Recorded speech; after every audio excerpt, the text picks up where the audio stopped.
Hello friends, എല്ലാവർക്കും നമസ്കാരം. Welcome to my channel. അപ്പോൾ നമ്മൾ ഇന്ന് വന്നിരിക്കുന്നത് മലയാളത്തിൻ്റെയും എക്കാലത്തെയും സൂപ്പർ സ്റ്റാറായിട്ടുള്ള മോഹൻലാൽ സാറിൻ്റെ ഏറ്റവും പുതിയ പടമായ ബറോസിൻ്റെ ട്രെയിലർ ഇന്നലെ റിലീസായിട്ടുണ്ട്. ഭയങ്കര സ്വീകരണമാണ് പ്രേക്ഷകർക്കിടയിൽ ബറോസിന് കിട്ടിയിട്ടുള്ളത്. കാരണം അതിൻ്റെ ആ ട്രെയിലർ കണ്ടാൽ തന്നെ അറിയാം, അത്ര ക്വാളിറ്റിയിലാണ് അവർ ഇറക്കിയിരിക്കുന്നത്. ഈ സിനിമയുടെ ഏറ്റവും വലിയ പ്രത്യേകത എന്താണെന്ന് വെച്ച് കഴിഞ്ഞാൽ, ഈ സിനിമ സംവിധാനം ചെയ്തിരിക്കുന്നത് നമ്മുടെ ലാലേട്ടൻ തന്നെയാണ്. ലാലേട്ടൻ ആദ്യമായിട്ട് സംവിധാനം ചെയ്യുന്ന സിനിമയാണ് ബറോസ്. എന്തായാലും സിനിമയുടെ റിലീസ് ഡേറ്റ് പ്രഖ്യാപിച്ചിരിക്കുകയാണ്. ഈ വരുന്ന ഡിസംബർ 25-നാണ്, ക്രിസ്മസ് ദിനത്തിലാണ് സിനിമ പുറത്തിറങ്ങുന്നത്. ലാലേട്ടനായി മാറ്റിയ മഞ്ഞിൽ വിരിഞ്ഞ പൂക്കൾ എന്ന സിനിമ റിലീസ് ചെയ്തതും ഇതുപോലെ തന്നെ ഒരു ഡിസംബർ 25-നായിരുന്നു. അതുപോലെ തന്നെ നമുക്കെല്ലാവർക്കും ഇഷ്ടപ്പെട്ട മണിച്ചിത്രത്താഴം റിലീസ് ചെയ്തത് ഇതുപോലെ ഒരു ഡിസംബർ 25-ആയിരുന്നു എന്ന പ്രത്യേകതയും ഈ സിനിമയ്ക്കുണ്ട്. ഇനി നമുക്കെന്തായാലും ട്രെയിലർ കാണാം. അതുപോലെ തന്നെ ആശീർവാദ സിനിമാസ്. ആ ഡിഗാമ കൊട്ടാരത്തിനകത്തെ ഒരാട്ടാറ് ഭൂതമുണ്ട്. ഭൂതം. ഞാൻ ബറോസ്, നൂറ്റാണ്ടുകളായി കാക്കുന്ന ഭൂതം. ലാലേട്ടൻ കൊള്ളാലോ.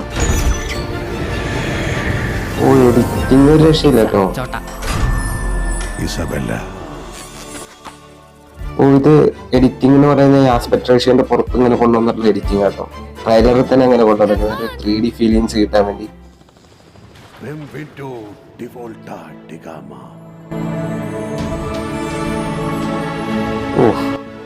മാരകം ക്വാളിറ്റി കേട്ടോ.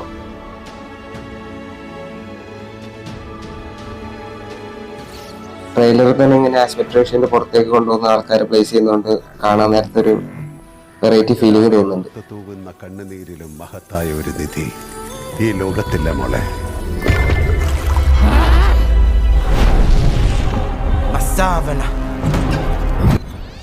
ഭയങ്കര ഇന്റർനാഷണൽ ആയിട്ട് കുറെ ആൾക്കാർ അഭിനയിച്ചിട്ടുണ്ടെന്ന് തോന്നുന്നില്ലേ.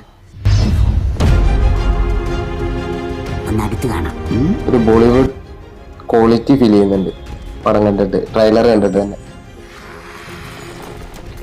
മലയാള സിനിമ എന്തായാലും ഇന്നേവരെ കാണാത്ത അത്ര നല്ല ക്വാളിറ്റി തോന്നുന്നുണ്ട്.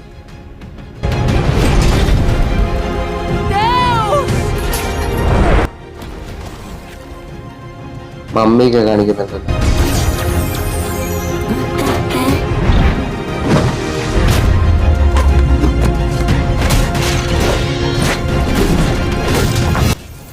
ഇരുന്ന ഫൈറ്റൊക്കെയാണ്, ഭൂതങ്ങൾ തമ്മിലുള്ള ഫൈറ്റൊക്കെയാണെന്ന് തോന്നുന്നു. ബറോസ് കൊള്ളാം. നിർദ്ദേശമൊന്നും ഇല്ലേ. Directed by Mohanlal. Barroz 3D. ഈ സിനിമ മൊത്തത്തിൽ തന്നെ 3D ക്യാമറയിലാണ് ഷൂട്ട് ചെയ്തതെന്നാണ് പറഞ്ഞു കേട്ടത്. അതായത് സാധാരണ 3D വരുന്ന ഒട്ടുമിക്ക മൂവീസും അത് 3Dയിലേക്ക് കൺവേർട്ട് ചെയ്തതിന് ശേഷമാണ് അവർ സാധാരണ നമുക്ക് മുമ്പിൽ പ്ലേ ചെയ്യാറ്. എന്നാൽ ഇത് ഫുള്ളി കംപ്ലീറ്റഡ് ആയിട്ട് 3D ക്യാമറയിൽ തന്നെ ഷൂട്ട് ചെയ്യുകയാണ് ചെയ്തേക്കുന്നത്. അതുകൊണ്ട് അതിൻ്റെതായ ഗുണമുണ്ടോ, അതിൻ്റെതായ ക്വാളിറ്റി ഒക്കെ ഉണ്ടോ. എന്തായാലും ട്രെയിലർ കൊള്ളാം, ഇഷ്ടപ്പെട്ടു. ബാക്കിയുള്ളത് നമുക്ക് തിയേറ്ററിൽ കാണാം.